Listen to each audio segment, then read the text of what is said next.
this place it's not developed. You don't see houses everywhere. You don't see roads. You don't see lighting. It's nothing. So when you're out there, you're truly a part of the landscape. You're a jaguar. You're a pronghorn antelope. You're just in the grasslands, and you can't believe that the expanse that you see, because from our side of the border, it's an 80 to 100 mile viewscape of Mexico, and there's nothing there either. It's just the grasslands. There is no infrastructure. In fact, it's very difficult for some of the people that live in some of these areas because it's just cattle roads. So when you're out there, you can see that literally that song for miles and miles and miles and miles. And so that does something to your spirit. And to know that an animal like the jaguar, who we've had in our own mountains, he was called Yoko Nashuario, jaguar warrior. It was a Yaqui named by the Yaqui High School in Tucson. And they said, we wanted to name him that because we're warriors too, and the jaguar is a warrior, and we all need to love and respect the jaguar.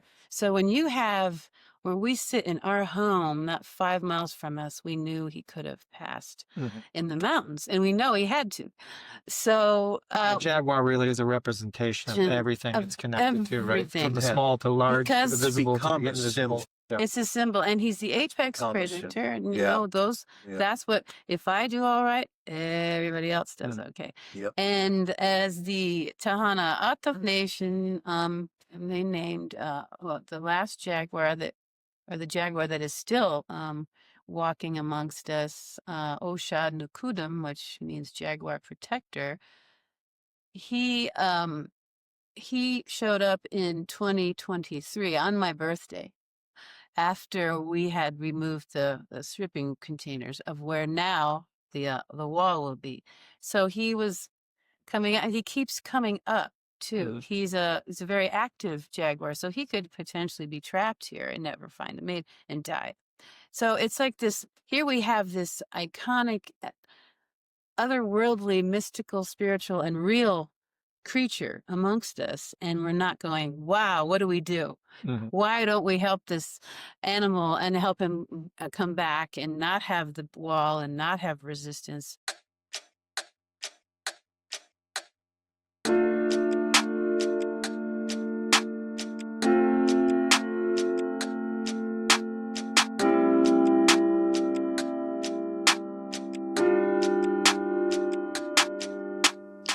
Welcome to Truth and Reckoning, a broadcast from CELDF. In this show, we'll learn from frontline organizers and communities fighting against environmental destruction. We'll explore different perspectives and innovative strategies for movement building, the potency and the potential of rights of nature, and effective action in defense of our communities. And we'll share inspiring stories of people working towards right relationship with the land and each other. I am your host, Max Wilbert.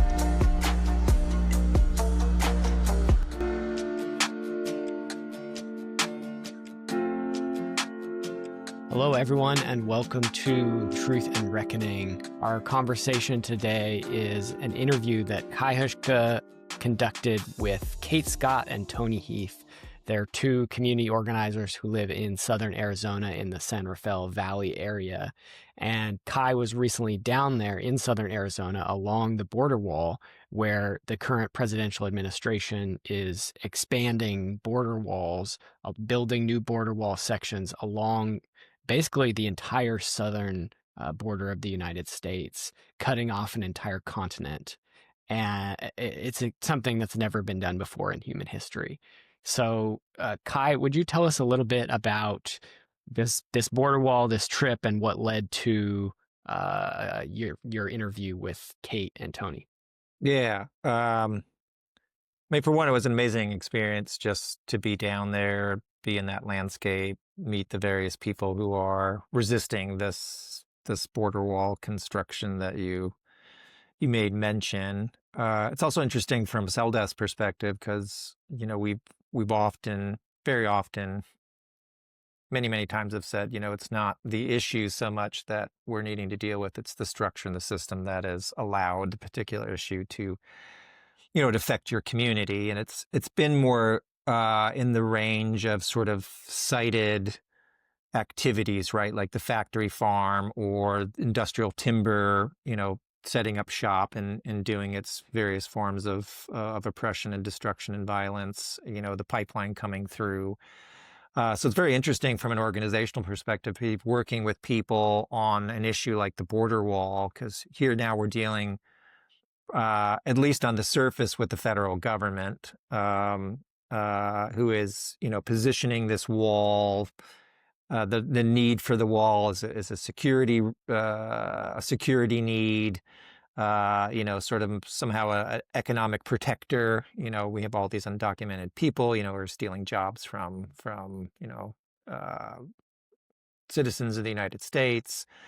So the dynamics are really interesting in the sense of being in a place like that with an issue such as the border wall being what it is. But of course, it's still tied to the structure. It's still tied to the system. It's still tied to the corporate state, because the border wall being what it is, a $45+ billion project, means private corporate contractors in large degree are the ones reaping the benefits, while the consequences are once again saddled to the people in a particular area, as well as the ecosystems and the various other natural communities that live down there, or live along this border wall. And like you mentioned, it is an absolutely insane, crazy sort of notion to think that you're going to wall off an entire continent, for the sake, really, I think, of just aggrandizement of a few. And I also think for some, it's sort of an odd sort of a legacy thing, right? There's this sort of high ego involved in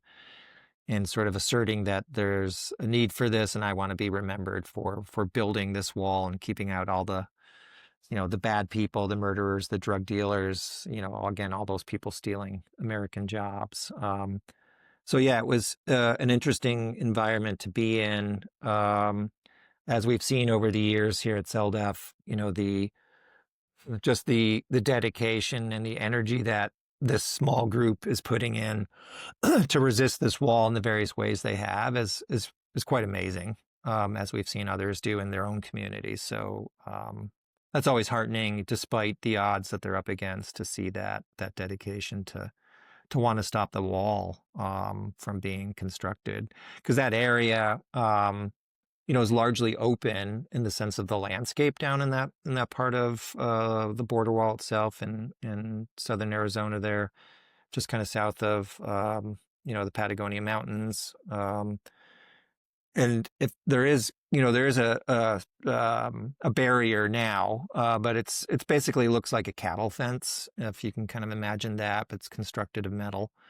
So compared to this 30-foot black monster going up, it looks quite innocuous in comparison. And so it's understandable that there is this mobilization, this kind of reaction going on between people like Kate and Tony and others.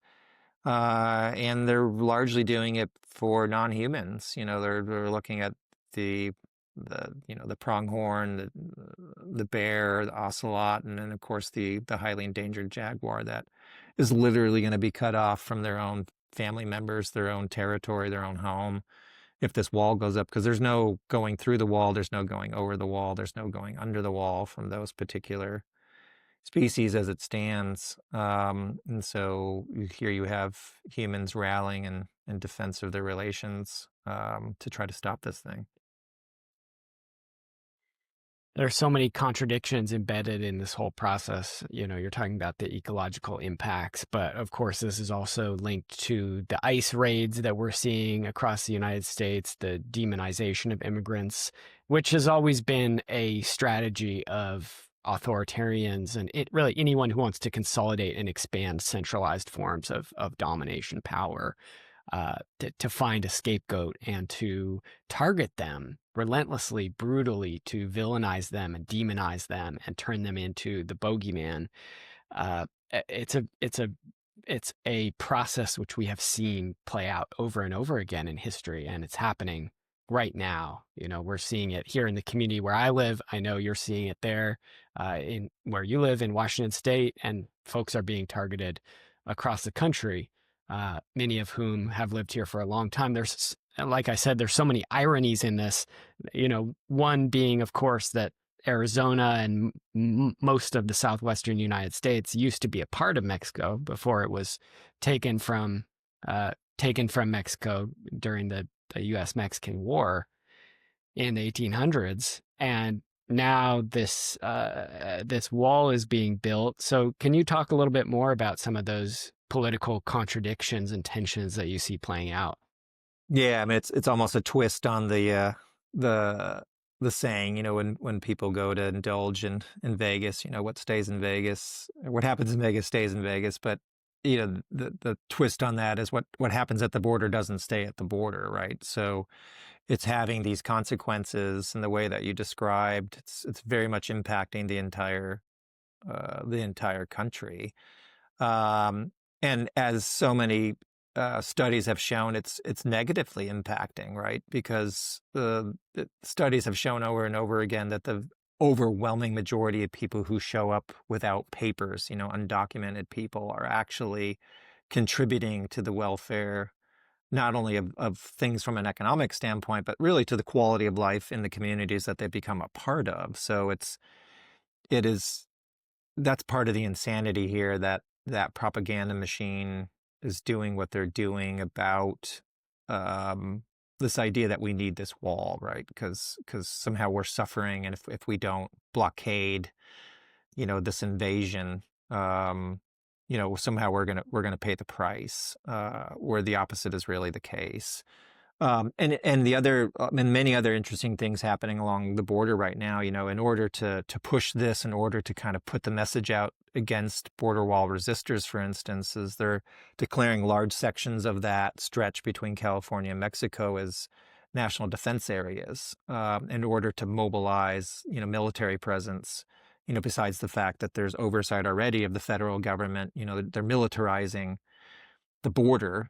And of course, not only the border, right? You mentioned the ICE raids, you know, they're militarizing, you know, U.S. cities, U.S. communities at the same time. So in a way, there's really an invasion happening, not of, you know, the drug dealers and the criminals. It's an invasion of our own military into our own society, you know, civil society right now. So they're using the border wall really to do occupation of U.S. citizens. I mean, that's kind of the effect of really what's going on. And maybe that was the plan all along, right? To kind of use this smoke and mirror reality to line the pockets of a few with the border wall construction itself. So, you know, increase the wealth of the already wealthy. Yeah, just so many different things going on in that context. And, you know, even and there's so many layers here, right? So they're even looking at currently suspending requirements under the Wilderness Act, the Federal Wilderness Act, which was about preserving certain areas, of course, from development, as well as other kind of extractive industries. Unlike, let's say, U.S. forest land, right? U.S. forest land, you could log on, or BLM land, you can mine on. Well, wilderness areas are typically closed off from any of those kinds of activities, and they're looking at suspending, you know, the requirements there so that the wall construction can be built in an area where it normally can't. So they're pulling out all the stops, and I think it very much is for highly political reasons that have nothing to do with the claims that they're making. And again, you have these localized efforts to resist. And the cool thing about people like Tony and Kate and others involved in that particular area is they've been, in a way, successful before, because the Arizona governor a few years ago decided he would just take matters into his own hands and construct a wall out of shipping containers, and went ahead and started to do the construction in that very same area that now the federal government's doing it. And that small coalition of folks used direct action to stop the construction of it. And so I think they have taken that energy from that past effort from a few years ago and are trying to pour it in now to this effort to stop this current move to wall off a continent. But of course, the stakes are a lot higher, right? You got the federal government involved, you got the militarization happening, and so there's a lot of unknowns that are at play here, but still a high level of dedication to want to not just disrupt the construction of the wall, let's say, but literally take it down in one way or the other. And whether it's the people who do so, or as they've actually seen already, nature itself has taken down sections of the wall. For instance, when they've tried to construct these over rivers, the rivers have taken out those sections of wall. So it's almost like this, in a way, this cool alliance happening between humans and non-humans to resist, what is just greed and insanity. All of this reminds me of why I'm a radical, in the sense of, the Latin phrase origin of the term radical is radix, which means root. So a radical is someone who gets to the root of problems. And that's the opposite of what we see from politicians in response to immigration. We see this, like you said, the profiteering off of immigration, not just from wall construction, but also from private prisons and weapons deals, and the firms like Palantir, which are selling surveillance technology and AI to ICE and all these different agencies. We're seeing this, the demonization and the scapegoating of immigrants, and the use of that to consolidate power and sort of justify fascist expansions of authoritarian power across the country. But I think something that we're not seeing is this crisis being linked to overseas imperialism and both military and economic forms of imperialism, and the climate crisis and the ecological crisis, which is largely, between those two things, those are the main drivers of the destabilization that leads people to flee their countries, flee their homes, and try to head for somewhere that's safer and easier to make a living and raise a family and just survive, like the United States. And those issues are so rarely discussed in the context of this crisis that it's actually shocking to me. That's how effective those in power have been at sort of setting the Overton window of what's the allowable discussion, the parameters of discussion on these issues, is that the real drivers of this, wave of mass migration that we're seeing are not even discussed at all. The parameters are how do we deal with it, not what's driving it, not what's really behind it. And so, to me, that's why it's so important that we not just focus on the ramifications and the responding to the crises that are coming about, the ICE raids, the border wall construction, and all of this, but that we go back to the root of these problems and try to address the root of it. Because, for the most part, like, you've lived where you've lived for a long time. I grew up in the Pacific Northwest. I don't want to move away from here. And most people don't want to move away from the regions where they're from. Some people do, but most people don't want to move away unless they're forced to. Unless they have to, unless they're fleeing for some reason or another. And what are the reasons that people are fleeing? Oftentimes it's different forms, like I said, of economic imperialism, of war, of violence, often triggered by U.S. imperialism, as we're about to see against Venezuela, as we've seen against many countries in Central and South America throughout history. And it's the climate crisis and the ecological crisis, right? No, I was as interesting. You was thinking the very same thing when you talked about, again, what happens at the border doesn't stay at the border, and going sort of that upstream, right? So it's not enough just to look at the cause and effect from a symptomatic standpoint. It should really be what you were saying, the cause and effect from that really root level stuff. Reminding me of John Perkins' book. I always get the title mixed up, but like Chronicles of an Economic Hitman, something along those lines, where he talks about the process that the empire, of which is the United States, right? We don't often use that phrasing, but the U.S. is an empire, hands down. If you would have run it through the litmus test of what makes an empire, the U.S. would pass with flying colors. And in this book, he lays out the process for that destabilization and that control in the ways that is still being conducted and has been conducted for decades and decades and decades. And Yeah, so that's happening, that destabilization, that forced migration, right, which is very interesting in contrast to when I was at the border with the border wall resistors at what was called the Rally in the Valley. There were a couple Tohono tribal leaders that spoke about how traditionally this area, for thousands of years, had been about migration, but in a healthy way, right? Because migration can be a good thing. In the sense of how other species, including humans, have incorporated migration as part of their existence.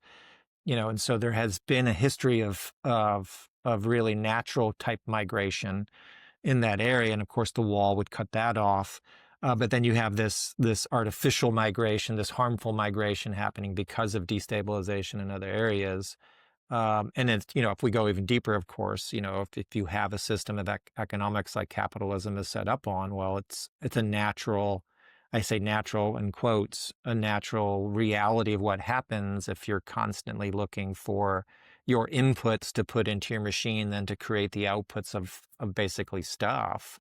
That's going to continue. Yeah. And unless we actually start cracking that at that level, realities of what's happening at the border and other places will continue. And so when I was down there, and that's a lot of the work we do, right, is when we work with people, we obviously are sympathetic, empathetic, understanding tactically and strategically how to deal in the moment of what they're contending with. But it's always an opportunity to bring in the broader picture, that deeper radical analysis that you spoke of, and have that be enmeshed into how they do their work. So that's part of what we're trying to have conversations with Kate and Tony and others that are resisting the border wall in that particular part of where it's being constructed, to sort of, you've got to bring in that complexity, because without it, we're always going to be stuck. We're always going to fall short.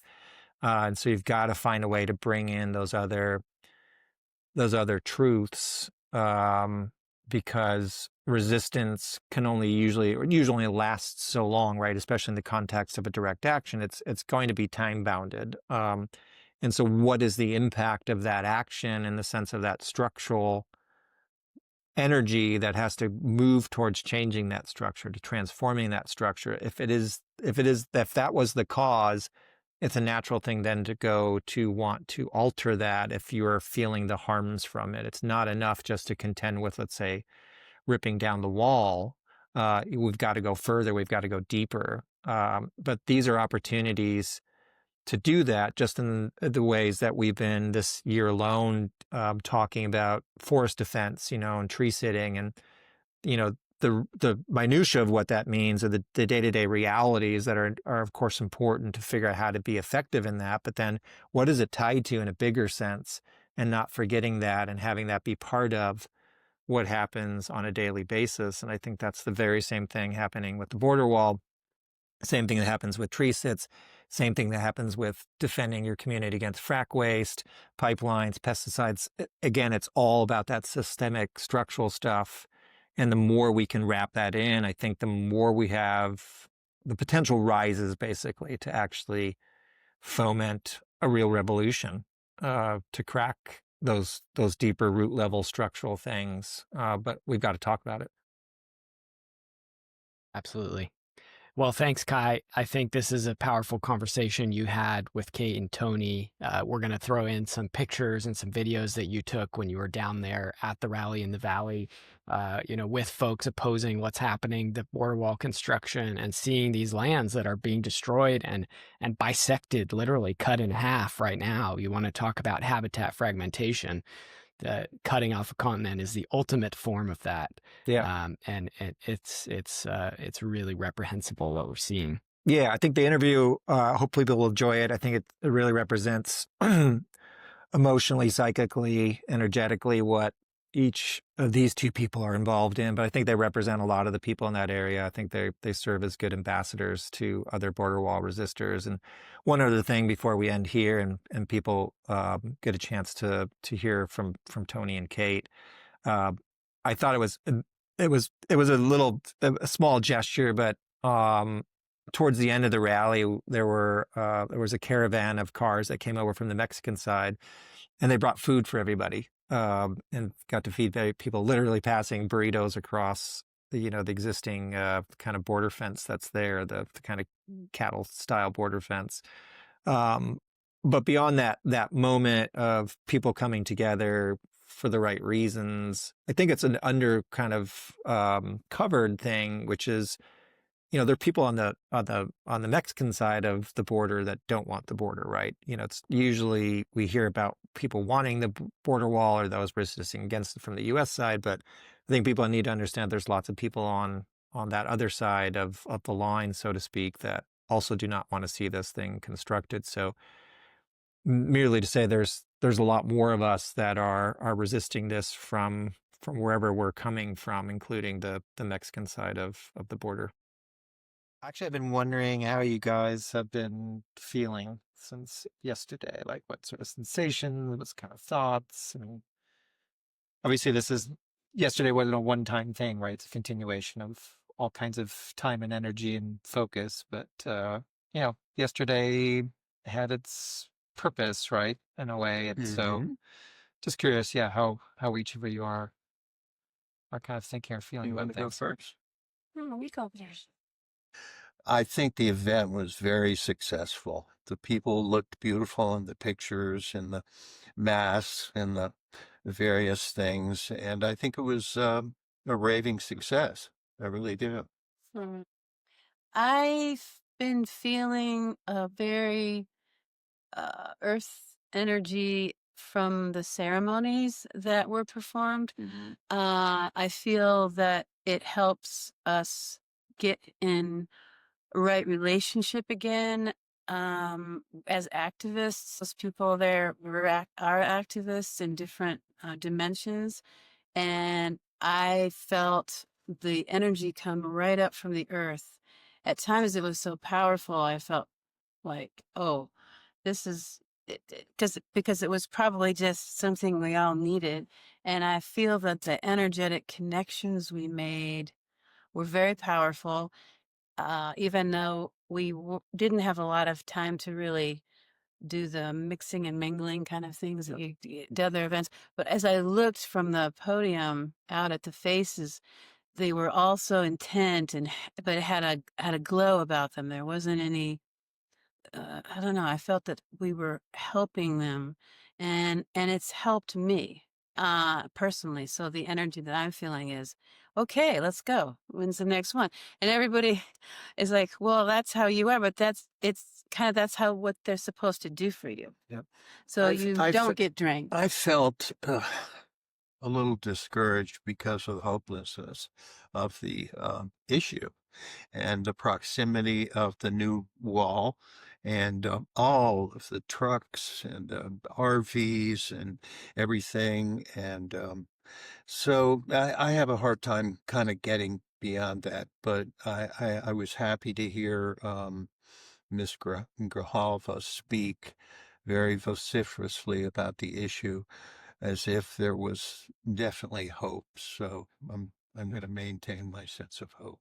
I liked how, there was the talking, there was, the music, there was the art, there was sort of the impromptu-ness. Of course, there was intention in having put this all together and the others that were involved. I did appreciate the one moment where one of the musicians told everyone just to kind of, invited everyone just to kind of listen, right? Hear the wind and whatever else that you have to tune on to. And we had an event That was nice. in Cleveland as part of the Truth&Reckoning and Right Relationship with the Great Lakes. And post the event, after people had given all this kind of heartfelt testimony, we gathered and had a ceremony led by elders, indigenous elders from the area. And as it was going, you could hear the lake speaking, so the lake was part of it. And so I appreciated that. I want to dig kind of more into that in a little bit here, but just from a very kind of practical, what are we dealing with here kind of aspect. So as people are, listening and watching to this, to get a sense of what's going on. So kind of two ways to get at that. One would be, in your guys' own words, describe what that border looks like, physically. Like, what does the wall look like? What has it look like? What is it, where is it going? I guess bring people there if they haven't been there, haven't seen pictures, haven't seen video, how would you describe what the scene is like just physically with what was going on, maybe even just physically where were we at yesterday with the construction site and stuff? Yes, well, to go into an incredible valley that has been the same. It's been altered with ranching activities, but nothing else. And there's no big infrastructure of roads. There's just these primitive Forest Service roads.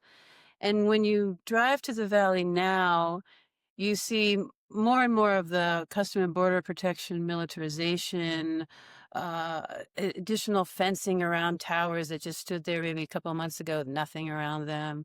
And then as you approach the border, you have a 200-man camp, a small village that has been impaled on the land with a big fence around it and all their RVs and the generators and the lights and all the things that must happen as they're working. And then as you go 60 feet further to where it was just a barbed wire fence and what was called a Normandy barrier that was used during World War II to stop vehicular traffic, but the animals could go under and over. Now Crosshatched kind of. Was that crosshatched. World War Railroad II? ties, Oh, right? no, it was invented, the Normandy barrier. Yeah, Normandy barrier. But So it wasn't there. it was on the beaches. They used it Yeah, on the yeah. beaches. I noticed that as ugly and as wrong as they are, the tone of color almost kind of blended in a little bit. Yeah, they have a look of like a heavy duty ranch fence. Yes. Yeah. Well, And so now if you have a 30-foot structure near you, I would say look at that 30-foot structure and imagine this monstrosity painted in black with 4-inch openings from the ground to the sky. And 30 feet, we have a 10-foot house here. And so it's a very big dimension to be in a valley where there's nothing. There's just beautiful grasses and some cottonwoods further to the west. It's not so it's this metal monstrosity of such a hideousness and a cruelty that is very hard to vocalize but it rips your heart out. It rips you apart. I don't think any person listening or watching this, if we could take them there, would feel any differently because this is their public lands. This is their national forest land. This is something that you want to escape to on your bicycle or your birding expedition, and people that study rare plants for years in this area, orchids that has been watched closely, and we have 500 types of bees. This is the highest bee diversity in the entire world, okay? The entire world, and it's in the Skyland region. This is part of the Skyland region. So you take this incredible landscape and you turn it into a cement-making plant. So that type of equipment, you drive to the nearest mountain, which is what they're doing. Our mountain drill ranch. wells, You drill wells all along the road. and we're already in a climate crisis. Correct. And I have a couple of things to add. Right. And then you go to the mountains and they blast the mountains with dynamite. They do that twice a week and they're eradicating a whole section of a mountain. And is the blasting to bring rock To bring turn into rock, cement? to bring rock to be crushed, to be made into cement with 700,000 gallons of water per mile to be pumped out of the ground, as Tony said. And they drill it just like if someone was drilling your teeth. They just move this machine and go down to the ground and it spills out. They're not like taking care of it. They just suck it out and put it into an open pit like tank that then they have another thing that sucks that out to make this cement. So it's like you have this eerily hauntingly evil apparatus in this beautiful valley. And when our Congresswoman Adelita Grijalva came out to see it, she told me personally that she was physically sick. They had to stop. She needed a couple of mints from me. She was her whole insides just went like this. And so that's what I would describe as what it would look like. I just wanted to add one thing. The Normandy barriers stop traffic dead from crossing, and they let the animals through. So they are exponentially better solution in the long run. The second thing I wanted to say was that I drove all the way from the Coronado National Monument along the border road, where in the Coronado National Monument is where they're blasting the mountain for gravel to make the cement. And they've also put roads up there. I did a film called Ruined, basically. They ruined it 4.5 years ago. And now they're ruining it even more. And it's a memorial to somebody who, one of the people that discovered America.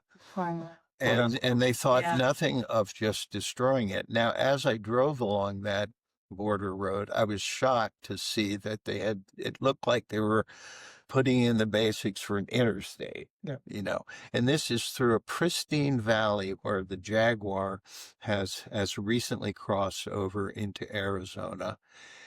And then on that, as I drove along that valley, along that border road, I saw not a single soul, not a single Border Patrol agent. You'd think that spending this kind of money to put up a wall like that there'd be an ongoing, an ever-present threat of people coming across. There's nobody coming across. They haven't come across for years. And there's so few people coming across that the Border Patrol agents stay about 15 or 20 miles away for the most part, most of the time. And then the last thing I wanted to say was when I exited the event, I went through School Canyon, which is a beautiful canyon I've been through many times, sprinkled with oak trees. And for, many square miles in all directions, every one of those oak trees was dead. There was not a living oak tree. And these are oak trees that have been growing there for 100, 150 years. And this is because of prolonged drought, and here they are pulling the water out of the ground. And exactly. So, in your own ways, however it's hit you, because you've each, in general terms, talked about it being a beautiful valley. You've talked about the animals in very kind of general ways. Maybe in more kind of detail, specific ways, like what is it about that valley? Either, the physical landscape, the connections and the kind of associations to the other beings that call that place home. Like, how would you help somebody, again, who's never been there, who may never go there, understand the vibrancy, the value, beyond, normal human terms, let's say, to say what's going on there is insanity, beyond what you guys just described physically with the wall itself? Well, there's very few places. I mean, there's probably more than I would know off the top of my head, but this place it's not developed. You don't see houses everywhere. You don't see roads. You don't see lighting. It's nothing. So when you're out there, you're truly a part of the landscape. You're a jaguar. You're a pronghorn antelope. You're just in the grasslands, and you can't believe that the expanse that you see, because from our side of the border, it's an 80 to 100-mile viewscape of Mexico, and there's nothing there either. It's just the grasslands. There is no infrastructure. In fact, it's very difficult for some of the people that live in some of these areas because it's just cattle roads. So when you're out there, you can see that literally that song for miles and miles and miles and miles. And so that does something to your spirit. And to know that an animal like the jaguar, who we've had in our own mountains, he was called Yoko Nashuario, jaguar warrior. It was a Yaqui named by the Yaqui High School in Tucson. And they said, we wanted to name him that because we're warriors too, and the jaguar is a warrior, and we all need to love and respect the jaguar. So when you have, where we sit in our home, not 5 miles from us, we knew he could have passed in the mountains, and we know he had to. So the jaguar really is a representation of everything it's connected to, right? From the small to large, because the visible to the invisible. It's a symbol, and he's the apex predator, and that's what, if I do all right, everybody else does okay. And as the Tahana Ataf Nation, they named the last jaguar the jaguar that is still walking amongst us, Oshad Nukudum, which means jaguar protector. He showed up in 2023 on my birthday, after we had removed the shipping containers of where now the wall will be. So he was coming out. He keeps coming up too. He's a very active jaguar, so he could potentially be trapped here and never find a mate and die. So it's like this. Here we have this iconic, otherworldly, mystical, spiritual, and real creature amongst us, and we're not going, wow, what do we do? Why don't we help this animal and help him come back and not have the wall and not have resistance, and other dimensions in our community? I could point out a couple of other items. First of all, it's a beautiful, beautiful valley with mountains on all sides. And as the chairman of Tohono O'odham Nation said, there were actually buffalo in these areas because they're called the Southern Plains. And so it has many, many unique features. The Sky Islands, the Madrean pine oak woodland, the open savannas. So it's starkly beautiful. And when Kate and I first came through, I think it was the day we came over a rise and saw the valley below us, that we were convinced that we wanted to be here. So Kate, for you, what do you recall? Like, was there a moment? Like, do you recall the moment you said, I need to get involved, I need to do something, I need to advocate, I need to... whatever it was. Do you remember that? I sure do. It was July 17th, 2020. I went with my friend and neighbor. I don't know what made me go that particular time, but we went to the San Pedro River because we knew the wall was coming. I guess that's probably what predicated it. And we literally, I mean, you just don't walk to this area very easily. And I don't know why we didn't get bit or had fall down and something, but we made it. And when I walked up to the wall, I just lost it, you know, and it was really. What did the wall look like at that time? And you say it was 30 feet. They were building it from the west or from the east, and so they were headed to the river, and so we were there before they did it through the river. So we saw it right before they were about ready to, you know, cut everything down and dig everything literally up. Put a wall into the river. Into the river. Yeah, right through the river.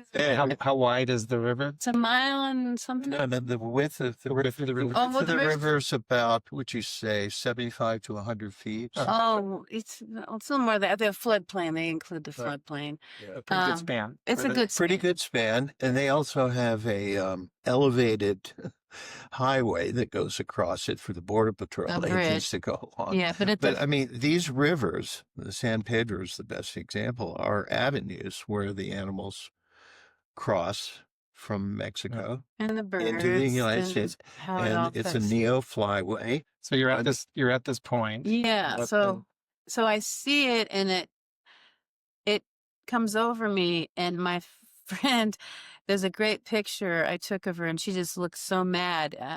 And I said, okay, we got to do a protest.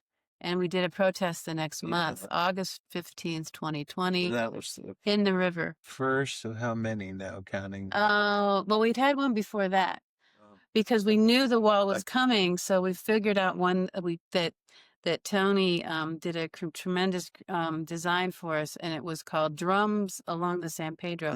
And Charlie One Horse, who was with us yesterday, he and I invited drummers because I kind of feel that drumming signals something's coming. Yep. You better take notice. We're coming, and we're gonna keep coming. So that was 2019, and the 2021, and then we've had probably four or five, yeah. 6. So it just something snaps inside you, and I've heard that from other activists. But because we were doing, you know, we've done all kinds of different work, and it was just so. I think of the animals in a larger picture, like the ecosystem itself, like. because I had been involved in wildlife rehabilitation, and you're working with one animal, and it's a beautiful thing when you move from others. But then you think, wait a minute, this is everybody. This is catastrophic. So that's when I was like, okay, come on, honey. And, he was filming, and we took our little dog, Tom, and there are these incredible photos and films that Tony's put together to capture it for people, because we were just constantly going. He Yep. did 4 films or Something like that. a border We also series, brought and- people in from out of town. Kate got in touch with people from University of California at Berkeley.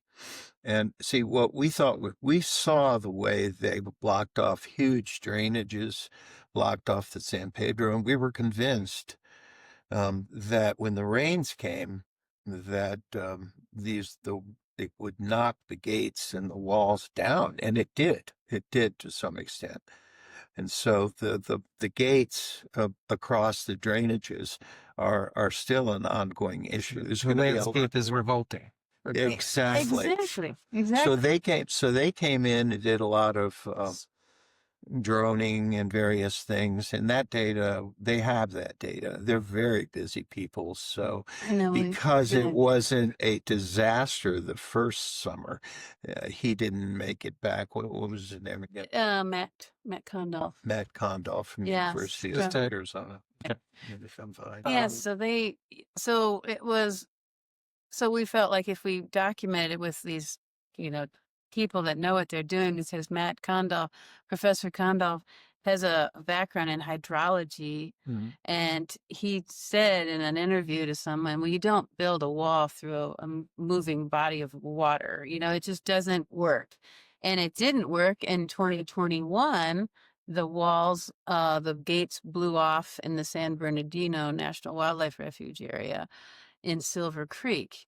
And of course, Tony and I were there with a group of kids that were filming. We were filming in another area of the wall, and we took them there, and we got a great picture of that, because it just showed it couldn't even last a year.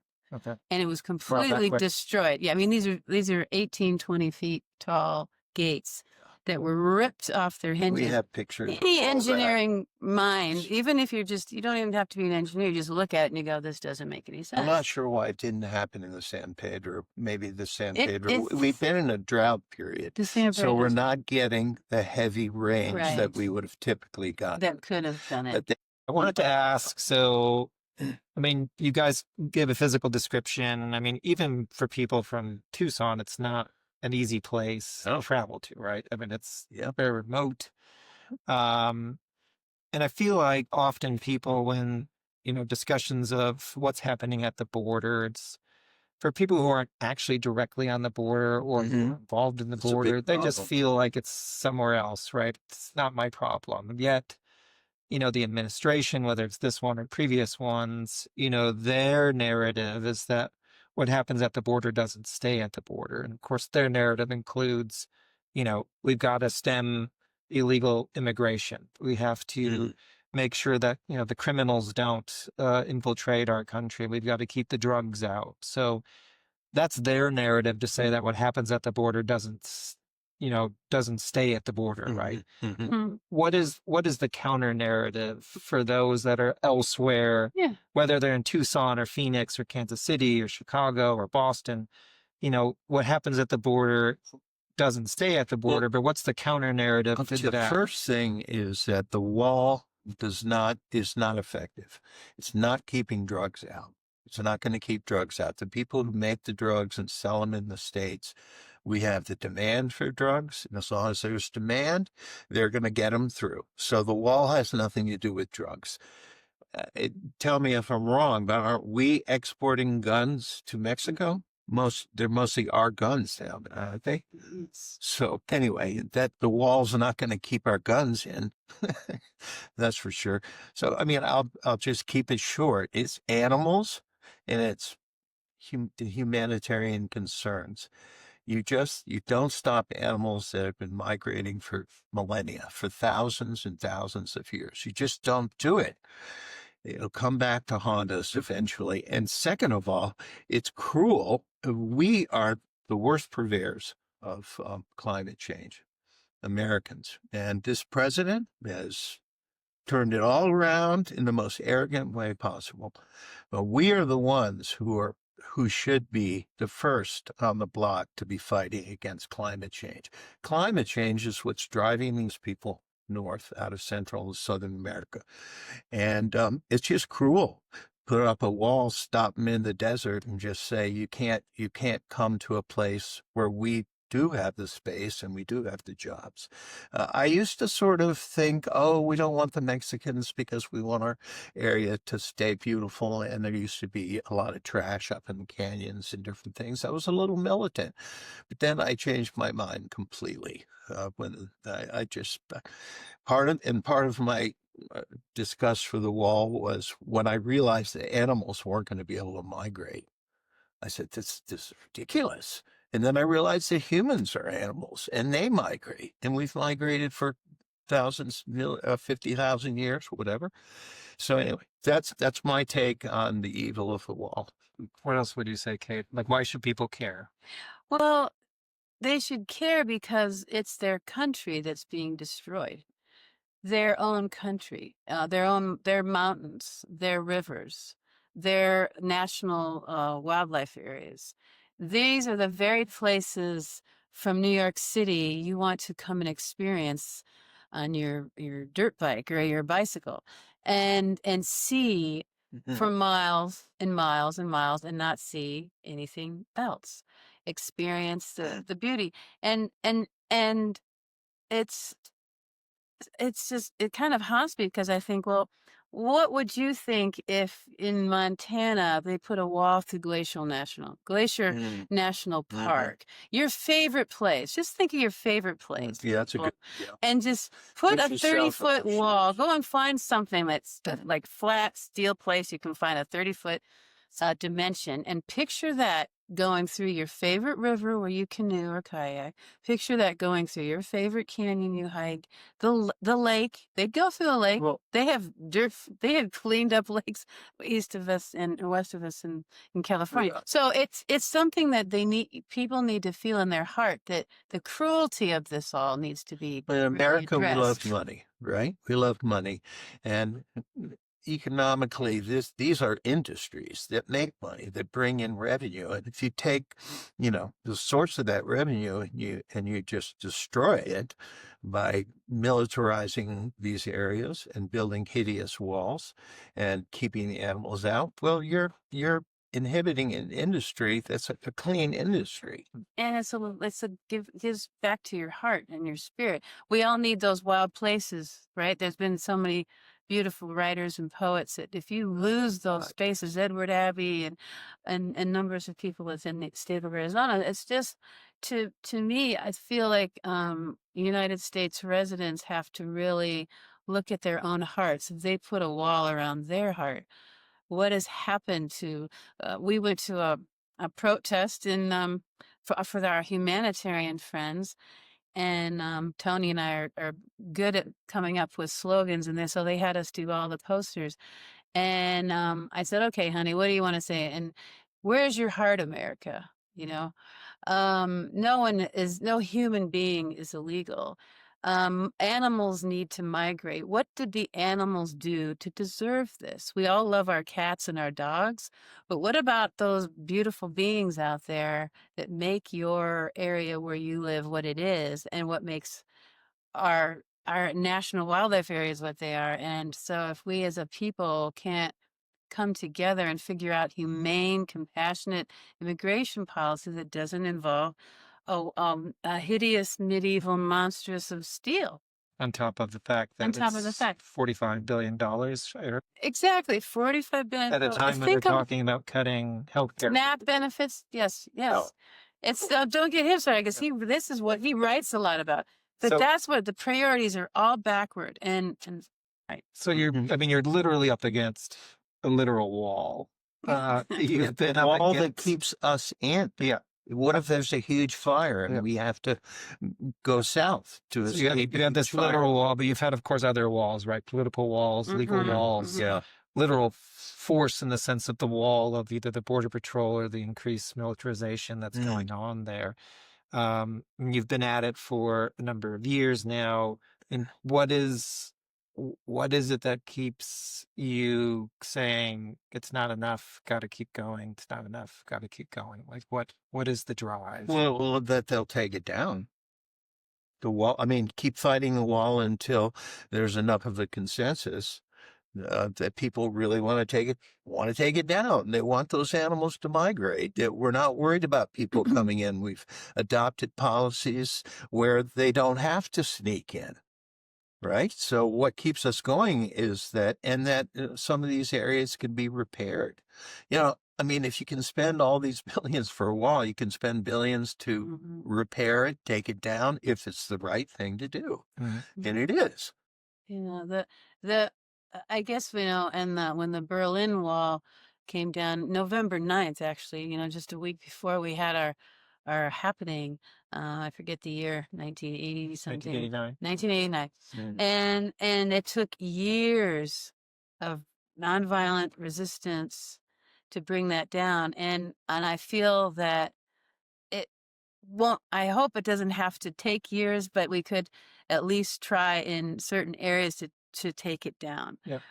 So we could because I'll tell y'all, you can get a sawzall and saw through this thing, and and just where those guys are putting it up, it could come down in months. And so you'd have this nice footer going through. Basically, it's a 4-foot footer in the ground with rebar and what have you. And so, okay, that will the nature will work its way through, and that would be gone. So there are areas that I think there is enough drive and resistance and determination to take it down where it should never have been put up, because we had Trump in 2016 and to that, and then now again.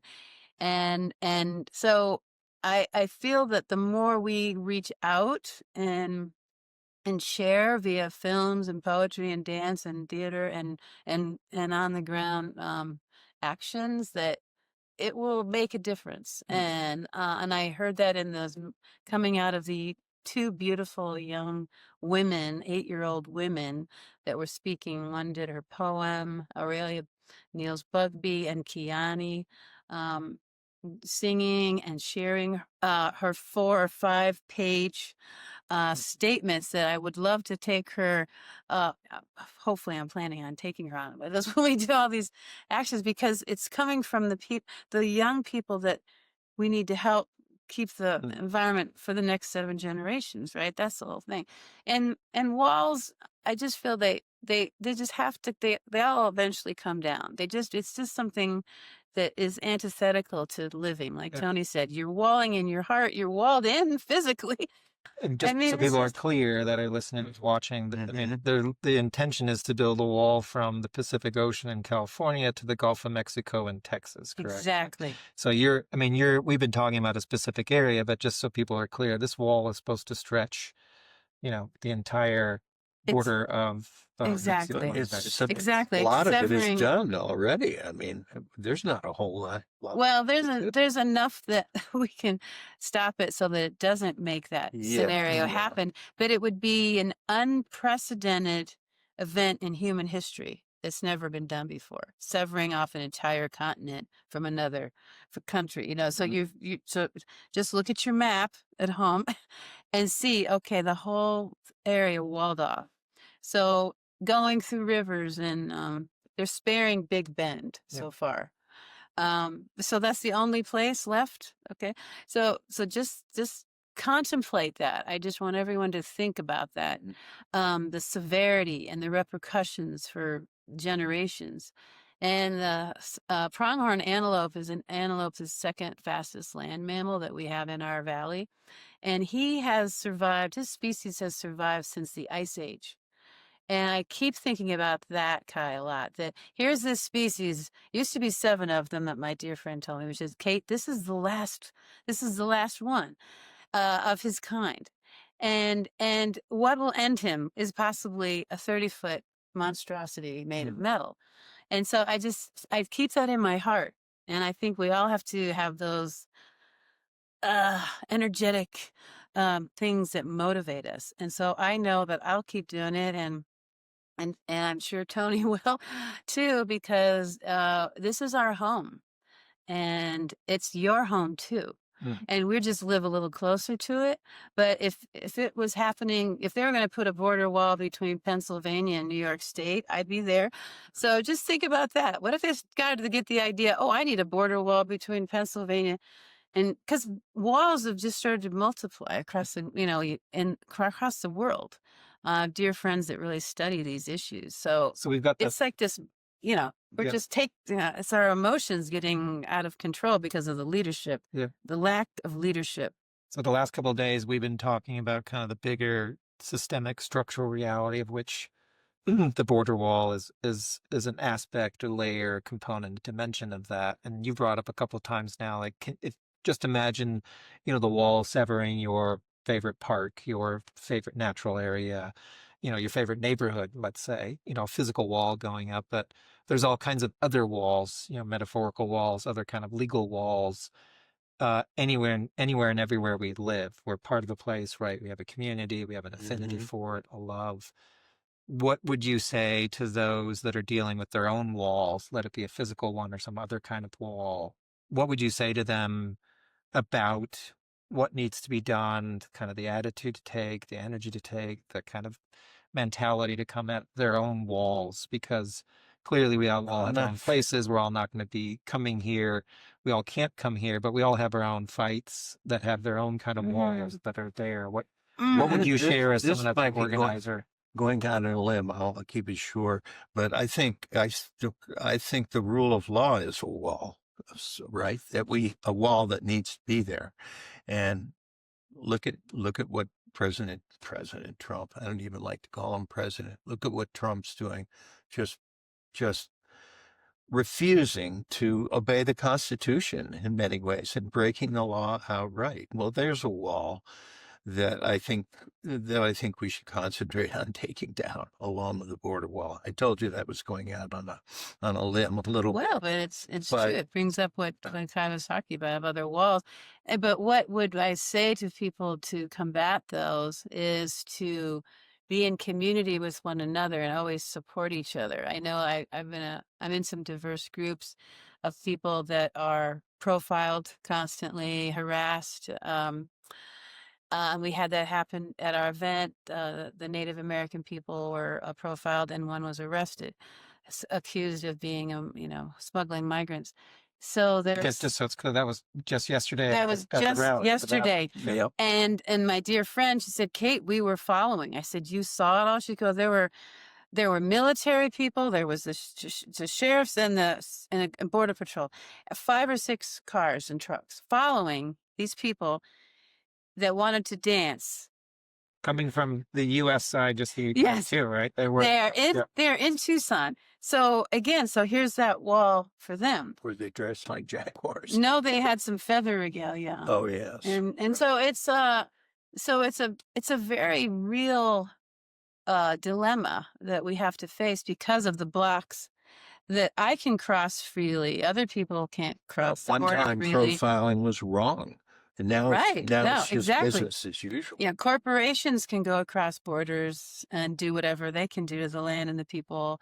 But there's the freedom and the different mechanisms in place that prohibit people's actions and their thoughts or like control their thoughts. And I'd like to let everyone know that 100 miles within the border of the United States is Custom and Border Protection's area. So I think a friend of mine said 2/3 of America is within that. So you're along the border too. When you went to that earlier, you said what happens at the borders.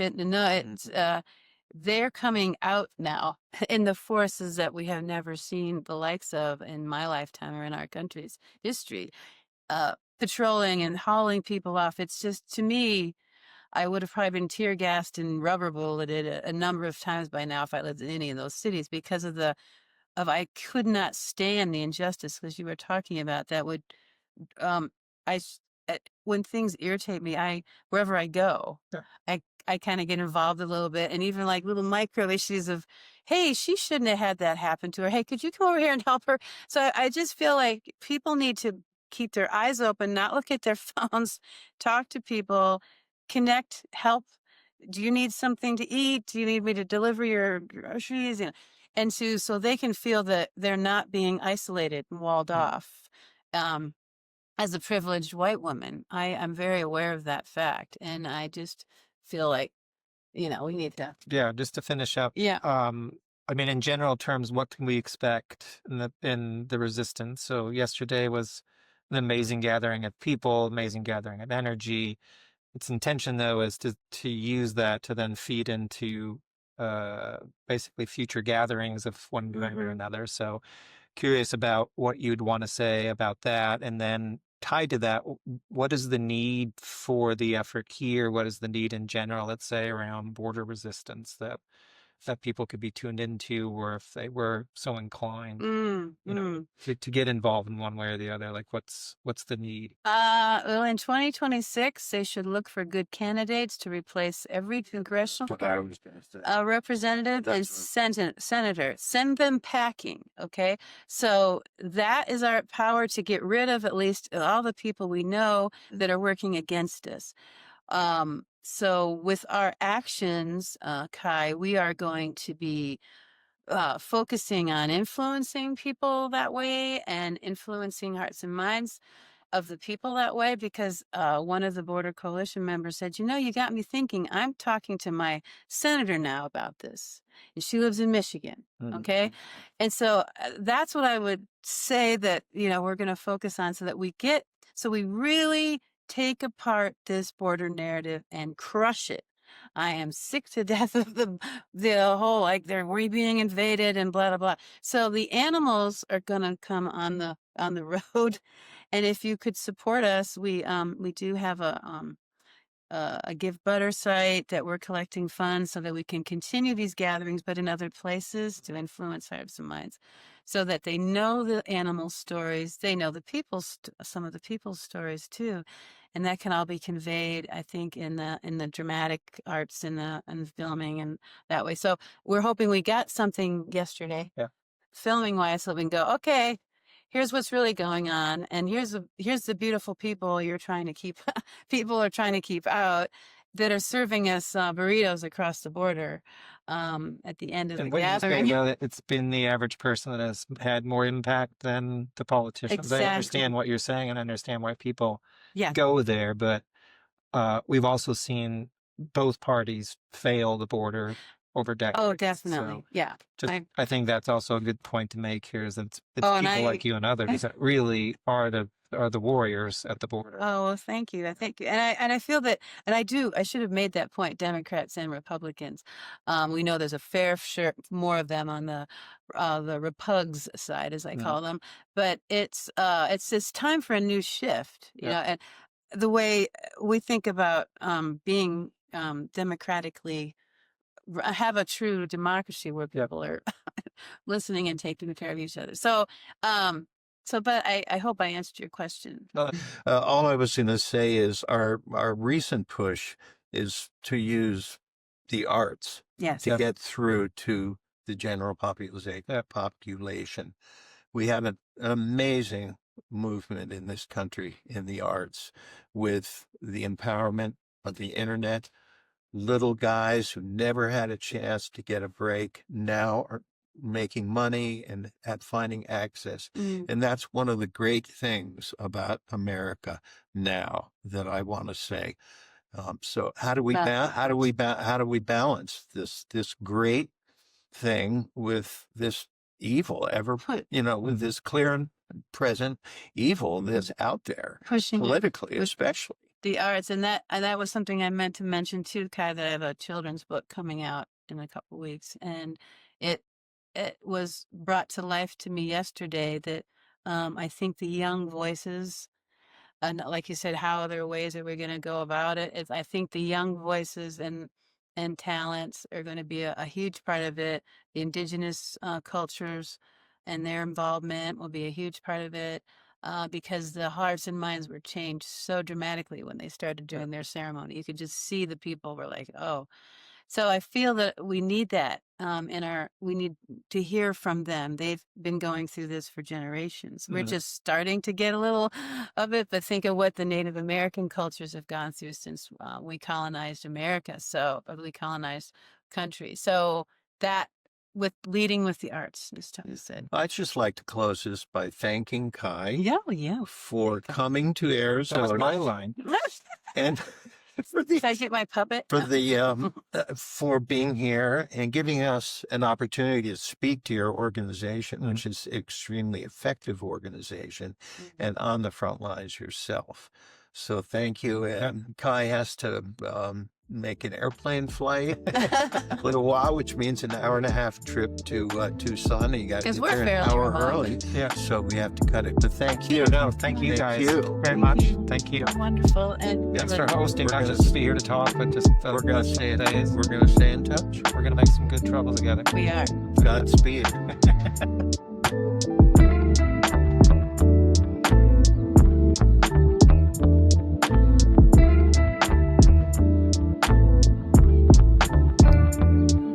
I want to thank you for listening to our show and let you know a few ways you can support Truth and Reckoning. First, share this broadcast with your friends and family. Leave a positive review via your podcast app. Visit the Truth and Reckoning YouTube channel and leave a thumbs up and a comment. The full scope of the work of CELDF, including this show, comes with a financial cost. So if you're able to make a donation, go to CELDF.org. That's CELDF.org. But most importantly, our goal for this show is to empower you to take action. So the best way you can show your support is to get involved with your community and protecting the place where you live. Thank you very much.